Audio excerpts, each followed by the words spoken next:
Please go subscribe to the Rumble channel for Franchise Sports TV under the name FSTV22. Now, I'm using that Rumble channel for any purposes of me getting kicked off YouTube and also for more of my spicier joints. It's free as well. I have the freedom to say whatever I want to say as well. So go subscribe to FSTV22. That is Franchise Sports TV 22 on Rumble. Now for the finale before the great preseason tournament. The Los Angeles Clippers, originating as the Buffalo Bills in 1970 as an expansion team.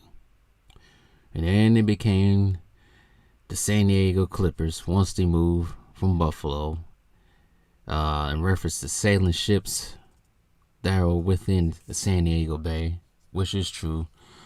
Great times downtown San Diego. Great times at Gaslamp, except for the last time. Last time I had to almost throw it out. But anyways, that's a different story for a different video.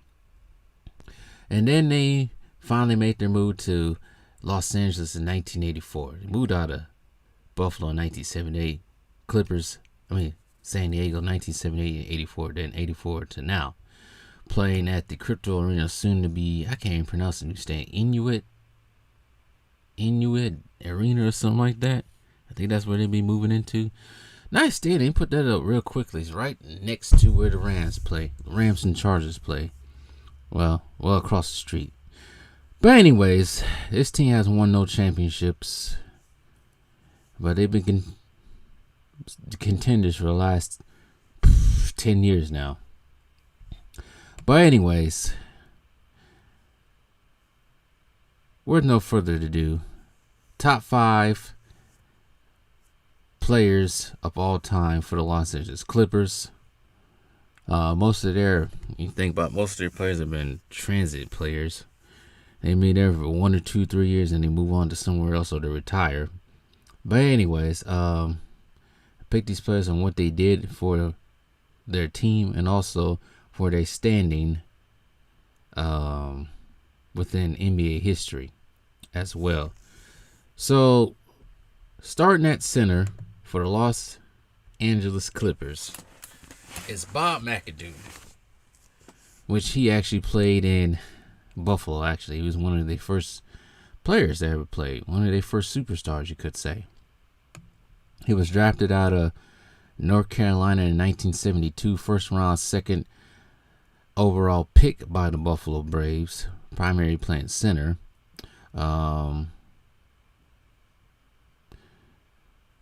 Let's see here. Originally, it was a rumor that he was supposed to play for the ABA, but he ended up playing for the NBA anyway. That was the rumor. It was rumored that he signed with the Virginia Squires in a secret ABA draft, as they say, but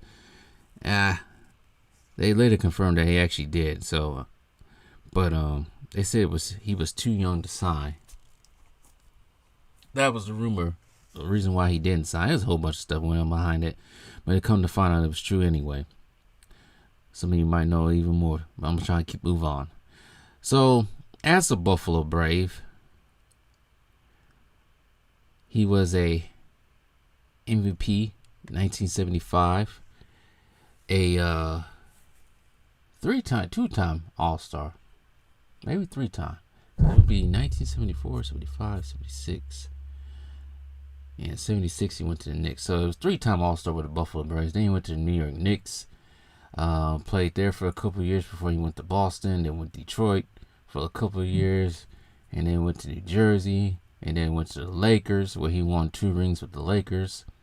And then he went to the Sixers for a short time before he went to play overseas, finishing his career in 92. He's a Rookie of the Year as well with the Braves. NBA first team, NBA second team, NBA All-Rookie team, 3-time scoring champion as well, NBA scoring champion as well. And he's also part of the 75th anniversary team. If you're part of the 75th anniversary team, you are going to be in the Hall of Fame. Ugh, this freaking computer sometimes. Gee whiz. For his whole entirety of his career, including all his teams, he was a 22.1 points per game scorer, 9.4 rebounds, 1.5 blocks. He was a dominant force for the Buffalo Braves. Only stood 6'9" as well, which will probably be a center these days anyway. Let's see here. Move on too long. Let's see here. He also got 3 rings coaching, being an assistant with the Miami Heat as well. So all in total, he has 5 rings as a coach and NBA player. Let's see here. Trying to think of anything else I need to say. I say he's a Hall of Famer. He is inducted into the Greater Buffalo Sports Hall of Fame in '95. He still holds the Buffalo/Clippers record for most minutes played, 40 minutes per one. Field goals made, 11.1. Field goals attempts per game, 22.1 as well. So, moving on. Before I move on, his best years, I would say, were in scoring-wise at least, was with Buffalo. If you talk about scoring averages, averaging 34.5 points a game. This is career high in points. One year he averaged 15 rebounds. He did not lead the league, but he did lead the league in scoring, like I said before, 3 times. So he did do that by averaging a double-double with points and rebounds as well. His Laker years, he pretty much came off the bench playing behind Kareem as well. But he had some decent years. He was primarily used as a role player. But he did average 37 points a game in the playoffs in 1975 in 7 games, averaging 46 minutes, where both were league highs as well. Still averaging 13 points. I mean, not 13 points, 13 rebounds. So, you got to give him that. He's in the Hall of Fame and a 75 anniversary team player for nothing. Ain't for nothing. So moving on will be Blake Griffin. I will put at the power forward position. Blake Griffin, as we all know, was a high flyer back in his younger years. Drafted in 2009? From what I remember, yeah. Drafted in 2009, first round, first overall pick. You could say he lived up to the expectations of being the first pick in the NBA draft. I guess. He helped the Clippers get to the playoffs. Starting when Chris Paul got there up until Chris Paul left. He played for the Clippers from 2009 to 2018 before going on to Detroit, the Nets, and Celtics. He is a 5-time All-Star with the Clippers. He's actually a 6-time All-Star altogether. One with the Detroit Pistons. 3-time All-NBA second team. 2-time NBA third team. Rookie of the Year, Rookie first team. And don't forget, Slam Dunk champion as well. He didn't start off his career right off the bat. Remember, he had to wait a year because he was injured. That's what I think is. So that's why he's Rookie of the Year in 2011. I don't think he played to he didn't play to the 2010-2011 season, which would have been going into the lockout season. No, the year before the lockout season, actually. As we all know, Blake Griffin, like I said, he was a high flyer. He could hit that mid-range. As his career, as he got older, he started to hit some threes. I wouldn't say it was proficient or efficient, but he could shoot the 3 every once in a while. Mostly his game was underneath and around the basket. I know his kryptonite was Z-Ball, especially when they played Memphis in the playoffs. I was there. I went to one of their playoff games. But he's part of the Lob City that could not get it done. The Lob City that choked the 3-1 lead against the Houston Rockets. I actually just got done talking about that with James Harden. I ain't done with James Harden yet. I got more about him, so stay tuned for more James Harden videos.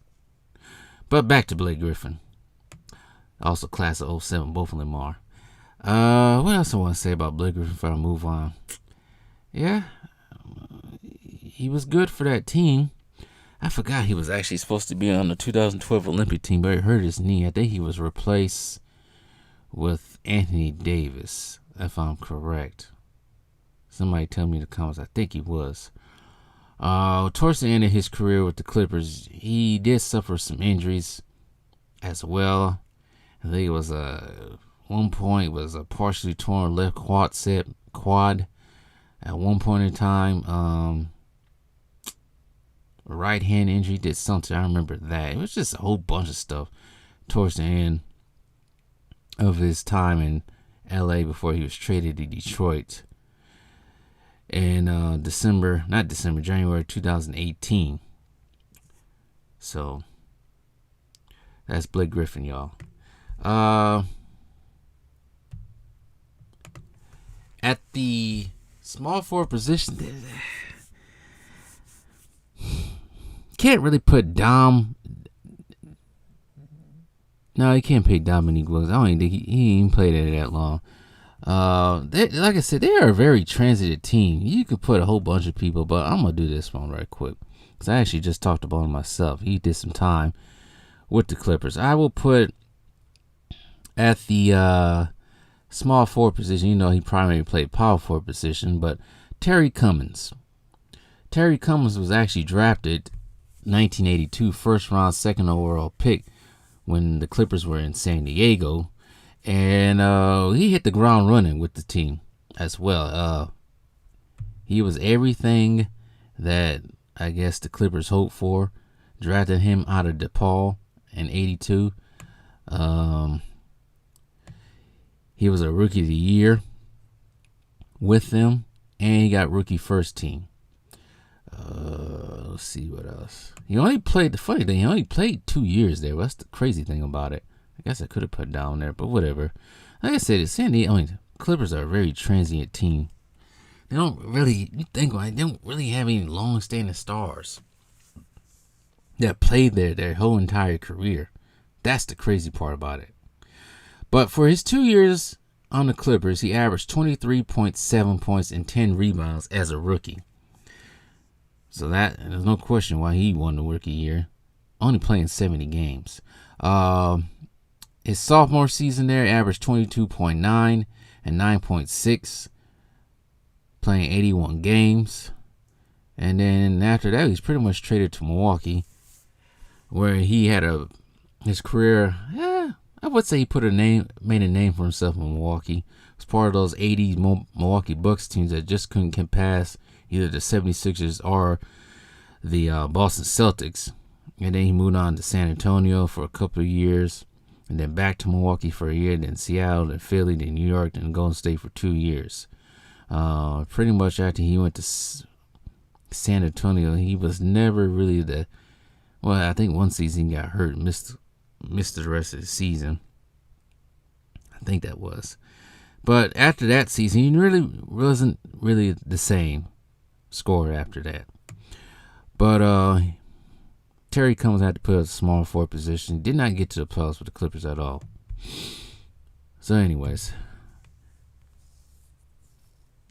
Next, I would like to put Randy Smith. Randy Smith played when they on the team when they was the Buffalo Braves. Put him at the shooting guard position. Unfortunately, he's no longer with us. But he played with the Buffalo Braves. Drafted in 1971 at the 7th round. 104th overall pick. Selected by the Braves. Played there from 1971 to 1979. He is a 2-time All-Star, All-Star Game MVP with them, and NBA's second team before he moved on to play with the Cleveland Cavaliers, then the Knicks, then back to the Clippers, and then with the Hawks. He's also a 2-time NCAA soccer All-American, so he was an athlete as well. I think he was a track star as well too back in high school. a New York guy as well, because he born in New York and played high school in New York and went to Buffalo State. I think it could be Buffalo University now. I'm not sure. Let's see. Well, it is Buffalo State Bengals. That was Buffalo University. But anyways, when he was drafted to the team, he actually everybody was surprised that he actually made the final roster cuts. Standing only 6'3", they had signed him to play forward. He averaged 13.4 points per game in his rookie season, but he continued to keep on improving. He was fast, quick, and he can jump. Well, he was a track star, so that makes sense. They was comparing him to, well, I would say his play style to like a Dr. J. He was he was definitely above the rim. I think if you're a track star, you better be above the rim. Let's see here. In 1979, he was traded to the Cleveland Cavaliers, where he played for 2 years. And like I said, he's an athlete. He played soccer too. That's crazy. He had a tryout for soccer during his NBA career for the North American Soccer League. But his contract with the Braves would not allow him to play professional soccer at the time. But he tried again and made the third and final try in 1977.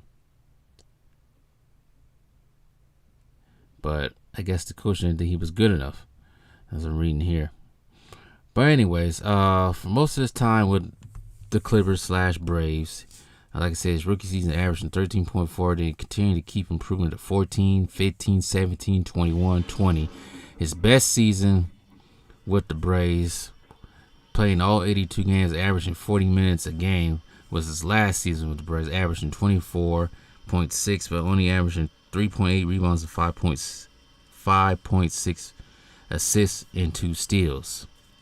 In the playoffs, his numbers were even better, especially in that last year. 22 points, 22.6, 5.8 rebounds, 8.6, all career highs in the playoffs. I've only been to the playoffs 4 times. 3 times with the Braves and 1 time with Atlanta. So he didn't get really too much time in the playoffs. So considered an Iron Man as well. And damn, what a way to go out. He had a heart attack during a workout. You can be healthy as hell and still, the Reaper still can get you. But it's Randy Smith. So last but not least, probably will change this when it comes to the great preseason tournament. But I think the best point guard that ever played for the Los Angeles Clippers / Buffalo Braves is no other than Chris Paul. Instantly, when he was traded there in 2011, the 2012 season, before that season started, he changed the team tremendously, turning them into a contender in the West, creating the Lob City for them. The Lob City era for him, joining Blake Griffin, DeAndre Jordan, and many others who was transient during that time. With his time with the Clippers, he was an All-Star, of course. He became All-Star MVP. He was a 4-time first team, 3 times with the Clippers, 5-time NBA second team. Let's see here. 2 times with the Clippers, NBA third team, 1 time with the Clippers. The other time was with the Suns.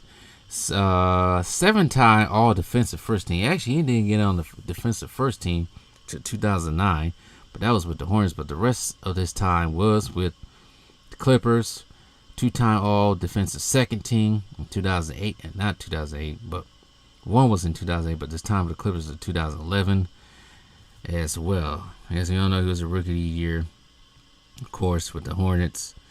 5-time NBA assist leader. 2 times with the Clippers, he led the NBA in assists. He was a steals leader. 4 times with the Clippers as well. And also another member of the 75th anniversary team. So, and he also got a gold medal in London when he was on the Clippers.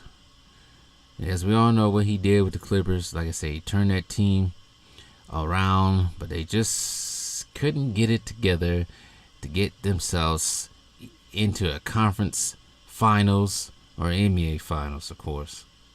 So that's pretty much it. We can name some notables there. Notable Clippers. Try to think who played on the Clippers. I had to go to the list real quick. I forgot who actually played on this team. But all right, notable Clippers. Dominique Wilkins playing there. Ron Harper, Matt Barnes, Kawhi Leonard, Paul George, Jamal Crawford, J.J. Redick, DeAndre Jordan, Pat Bev, Lou Williams, Westbrook, John Wall,